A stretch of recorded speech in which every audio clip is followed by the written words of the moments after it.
Hello everybody, welcome along. My name is Benjamin Bloom. This is the Benjamin Bloom Football Channel. Please leave your bias at the door. And it's about time we did a Dearly Departed video, isn't it? So please join me for a Dearly Departed transfer update.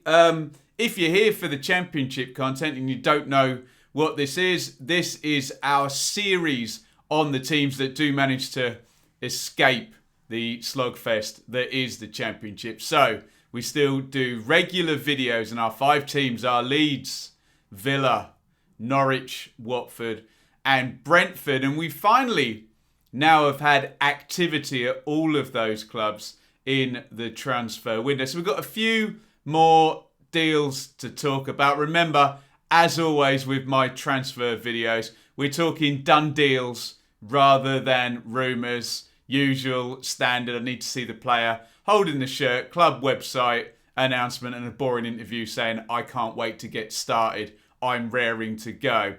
And as ever, not all club signings are absolutely brilliant or absolutely terrible. And we try and find the balance in between. And we're not going to dwell on transfer fees because they're all undisclosed. What I am interested in is your views on what the player could do, how they could fit in, and any knowledge you can add. So, as ever, let's try and make the comments a good sort of think tank for just sharing a bit of knowledge. Let's start over at Leeds, who finally have a left back.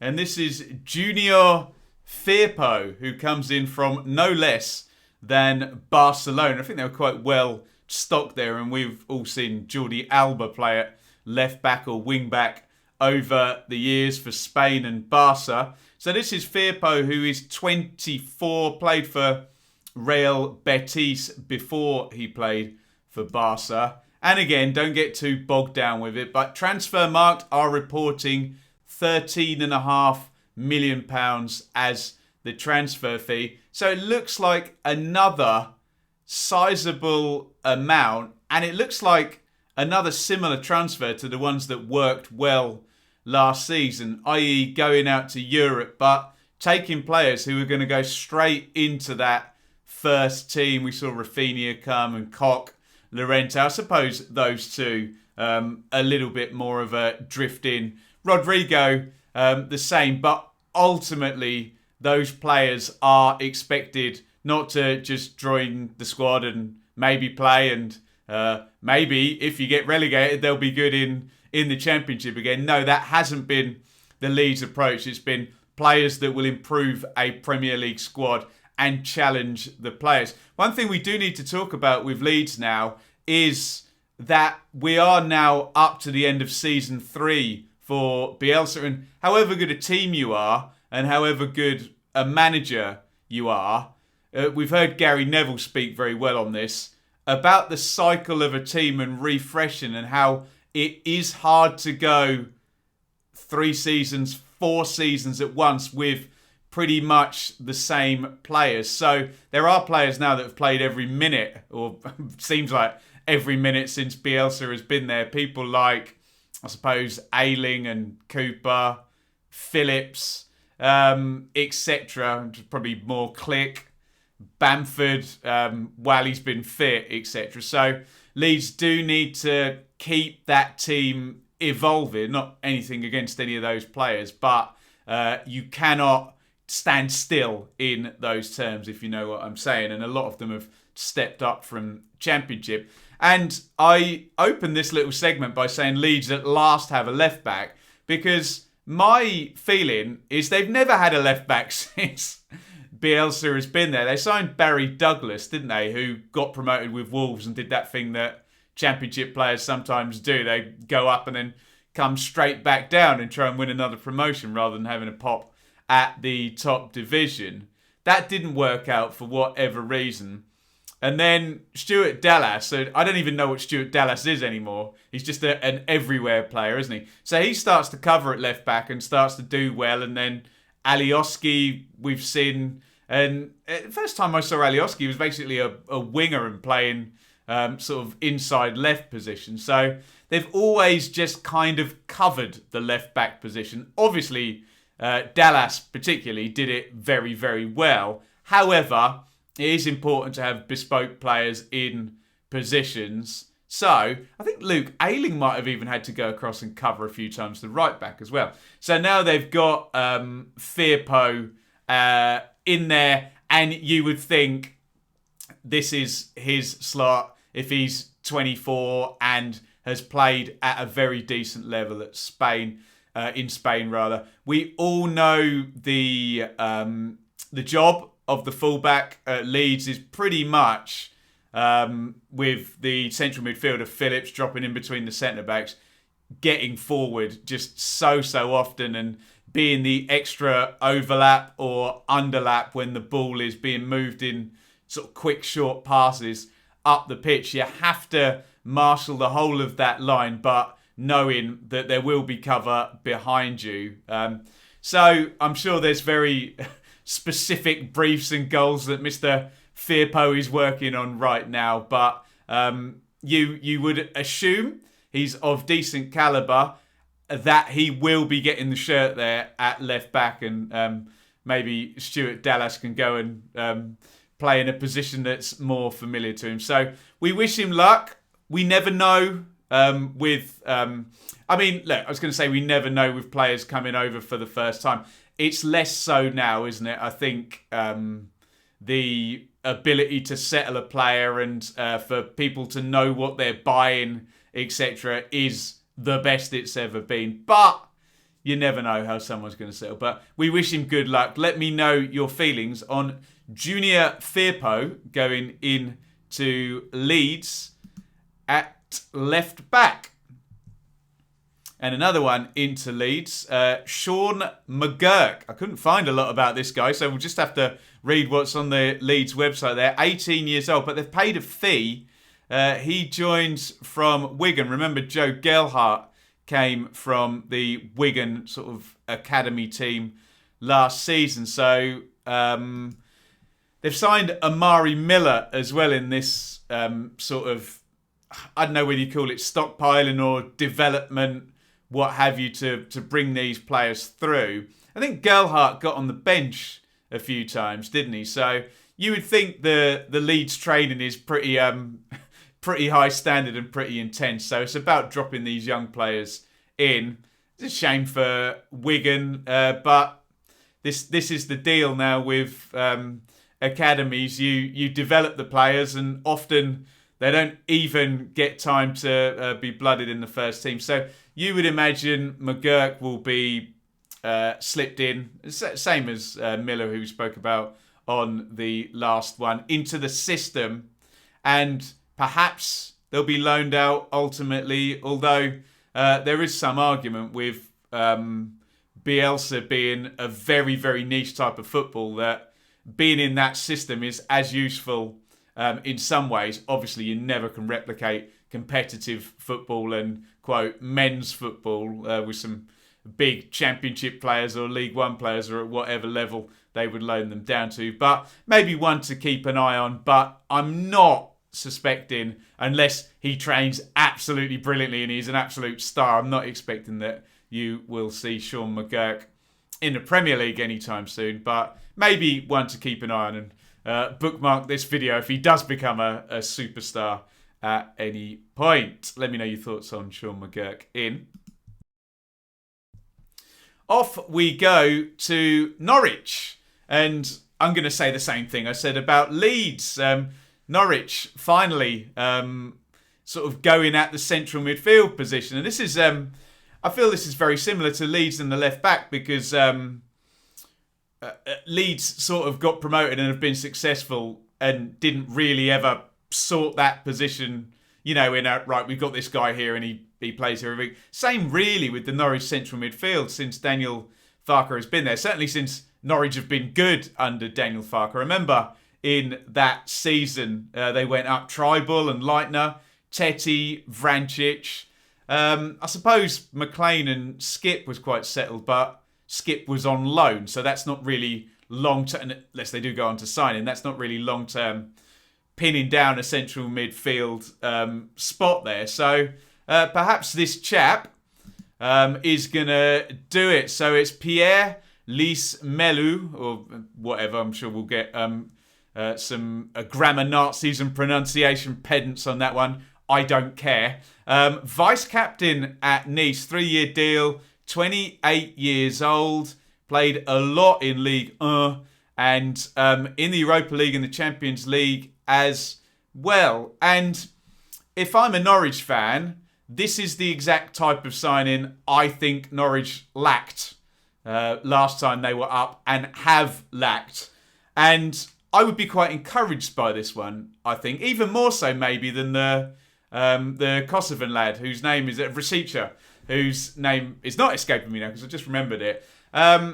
Because this feels like a proven top level player that can sort of drop in and set those standards. It's, Stuart Webber's been fantastic and brought in lots of exotic players who have done very well in the Championship, but not many of them have done very well in the Premier League. And bringing in an experienced head like this, Nice, it's some good players there. And I had a look through the squad and saw Dahlberg, who we saw in the Euros, and Schneiderlin, I think, and Dante, who used to play for Bayern Munich. So perhaps the type of player that needs to go in at Norwich. Yes, in comparison with what Leeds are doing and, maybe spending a little bit more on a slightly higher standard, I think this is what Norwich need.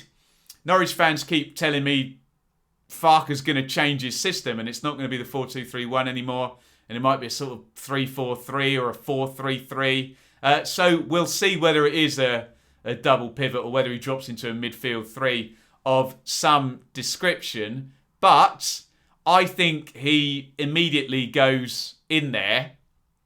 Well, let's think throughout the squad as probably the most proven player there if he's played at a European level in the whole squad straight away, isn't he? I mean, on paper. No, football's not played on paper. So, yeah, this would encourage me if I were a Norwich fan. We know we're going to get the Webber-type signings of, oh, that's an interesting one. Oh, I haven't heard of this guy. Oh, this guy's hungry and he's working up. 28 years old, 150 top-level French appearances. This guy's ready to go, isn't he? And looks like a good deal if he can transition and play 150 games at top level in England. Then that would certainly be a very good thing, because that would mean that Norwich would be staying in the Premier League for 150 games. And last couple of times they haven't quite managed to do that. So, yeah, this ticks boxes that I think Norwich needed to tick in terms of experience and quality, as well as, the exciting Stuart Webber players that, frankly, I've never heard of. So let me know what you think about that one. That is Pierre-Lys Melu coming in, a seemingly ready-to-go French central midfielder. On we go, off to Watford, and here's one we're probably all more familiar with. This is Josh King, 29, and we had fun trying to figure out what Josh King was going to do last season, because he came down with Bournemouth, and of course there was the exodus and the big players, Wilson, Ramsdale, Ake went out, and we wondered whether Josh King would go as well. And I don't know if it worked for him, being in the final year of his contract, because it was all very will he, won't he. Made a few appearances. Did he look that interested when he was playing? It looked like he was just keeping his fitness up and getting ready for a move. In the end, Everton, and I think they just basically bought out the end of the contract. I don't think there was any great transfer fee involved in that, with only a few months left to go. And off the wage bill he goes. Don't think he started a game for Everton, but certainly finished a few as a sub. And then he was immediately available. I guess, like I say, they bought out the contract and, didn't fancy him long term. Although that's probably unfair on King, because obviously Ancelotti ended up going, and, whether Benitez would or wouldn't have fancied him, we'll never know, because I don't think those timelines quite added up. King, remember, did have a brilliant season for Bournemouth. 16-17. He scored 16 goals in pretty much sort of most of the Premier League. I think 34, 35 games he played, which was a very, very good return. He's kind of dined out. I think he did get double figures again for Bournemouth. So it is not unreasonable to argue that he's a proven Premier League double figures striker. You know, if he's in a team that's performing and the strategy works towards him. Speaking of which, I just made a note of the Watford strikers now. Dennis, King, João Pedro, Deeney, Gray, Paritza, Success. Now remember, Watford finished the season last year in a 4-3-3 with essentially one central striker and 1, 2, 3, 4, 5, 6, 7. I think I've just said 7 players. So maybe there'll be a couple go out from Watford. We'll find out. Or maybe Xisco, who was, I think he played 4-4-2 for a while, didn't he? So he did play 2 up top for a time. I'm very surprised if he does that in the Premier League, given how teams who may not be expecting to be in the top half tend to pack out the central midfield. So, yeah, it's another option for Watford. And I suppose you stock up with strikers. It's no harm, really, if they're training well and, you know, you can bring them into games that aren't necessarily going well. So, not entirely sure whether they'll stick with a fairly open-looking 4-3-3. I say open. They defensively were very good, though, in the Championship, weren't they? So, yeah, I'm not sure how he fits in or how he'll be used. And I guess it's up for grabs, really. The striker position or strikers. We'll see what Xisco does at Watford. Let me know how you think Josh King may fit into that. Here's another one in at Watford is Peter Etebo. Season-long loan with an option to buy. That is a pretty smart deal if they stay up and the price is right. It's not an obligation, it's an option. So says that wording. I haven't read the contract, obviously. A box-to-box midfielder and a Nigerian international. And it's a clever deal in terms of it's a white elephant, isn't it, at Stoke, where Etebo came to Stoke, I think for about 7 million quid. Or maybe that may have been euros, so correct me if I'm wrong on that. In their last season in the Premier League. Did he? 18, 19? He did. They didn't sign him for that much in the Championship, did they? Anyway, I don't totally recall when he came in. Either way, they can't afford to keep him, can they? And he's been loaned out. I think he went off to Turkey, didn't he, last season? And certainly now we saw Stoke's financials and the parachute payments have run out. So it's quite a clever little pickup. Depends how much of the wages they're picking up. But a classic try before you buy, isn't it? We've seen perhaps a central midfielder can skew left. Although I looked at last season's heat maps and it did look very much like box-to-box central midfield. I heard a lot of rumours about Will Hughes and people wanting to take Will Hughes. So I don't know whether there's any legs in that in those central midfield positions there. Sort of Hughes and Cleverley and Chalobah. Hughes maybe not so much, but Cleverley and Chalobah, were they perhaps lower level or upper level, lower level Premier League players or upper level Championship players? If they're just upper level Championship players, then they do need to add in those positions. Obviously, they were perfectly fine in the Championship and finished in second position. But yeah, it did need a little tickle, let's just say. I mean, look at it fairly logically. You get relegated with players, you go up with players. There's now evidence that those players were good enough in the Championship, but not good enough in the Premier League. Obviously, circumstances dictate. But, you know, certainly won't do them any harm to pep up those positions. And I suspect we'll see Etebo in the team. Don't you? Let me know what you think in the comments. Here's a couple more in at Watford who are probably just going to be developed. That is Dapo Mabuday, who has come through the ranks at Glasgow Rangers. You can see there. Obviously, his contract seems to have expired there. He's represented all of those Scotland age representative teams, had a loan spell at Queen of the South as well. Looks like a project, and again, given he was a striker, wasn't he? Yes, indeed he is. It says forward up the top there, doesn't it? So yeah, he goes into the massed ranks of Watford strikers there. So perhaps he'll end up going out on loan, but a project, and that can probably be the same as this chap of the same description, Vincent Angelini, who is a towering 17-year-old. Another one from the Scottish market there. He was recently at Celtic, goalkeeper of the tournament in the Mark Overmars tournament in 2017, where Celtic triumphed over stiff European competition. Well, there we go. I think Dan Backman has pretty much got the shirt sorted there in goal for Watford, but another one to maybe keep an eye on there, arriving recently. And as I tweeted yesterday, the Brentford checkbook is now open, and in comes Frank Onyeka. And this is a very Brentford transfer, isn't it? Because he's come from Midtjylland in Denmark, which we know there's the link up with Matthew Benham and that club. And we've seen players go either way. Even Marcondes went there on loan, I think, didn't he? And then bounced back again, if I'm getting the right Danish club.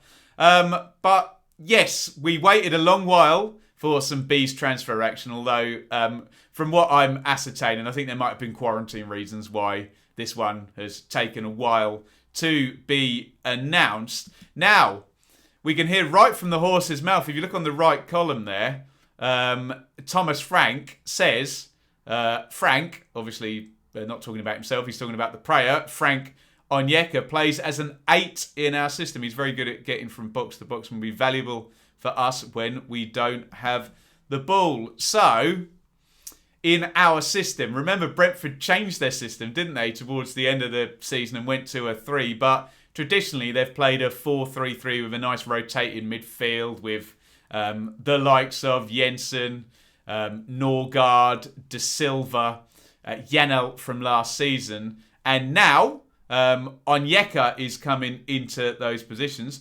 We think it's a reported £9 million. I don't know, is that a club record for the Bees? I don't know what they spent on Pontus Jansson. He was a quite high fee, wasn't he? But look, we all get very excited about Brentford signings, don't we? Because they're normally very successful. Not too many busts in there. Again, I reiterate what I say. Not every signing every club makes is brilliant or terrible. So we'll look. But you would imagine he's kind of already in the Brentford system and on the Brentford radar if he's at Midtjylland, isn't he? One thing of note to mention, and we'll be saying this a lot through the season, reference to African players. African Cup of Nations in January 2022. I'm sure Brentford play the long game, and you know, if an African player has to miss some players during the season every however many years the Cup of Nations is, that'll be fine. But he may well be off. We can say the same about Peter Etebo at Watford, can't we? So, will this be another Saeed Benrahma, Ollie Watkins, Ivan Toney, reel them off success story? And it's good to see, isn't it, that Brentford, let's be honest, as Championship fans, most of us are, who are watching this channel, you just want to see the promoted teams have a pop, you know. And I'm not saying go crazy and chase the dream Peter Ridsdale style and, you know, put yourself in financial difficulties. But Brentford have recruited very well, and it's nice to see the Championship clubs. They're gonna go for it. There's not going to be a white flag this season, I don't think, and bank the money and, you know, bounce back with the parachutes, having not really laid a glove on the Premier League. So, yeah, let me know what you think about Frank Onyeka going in to Brentford.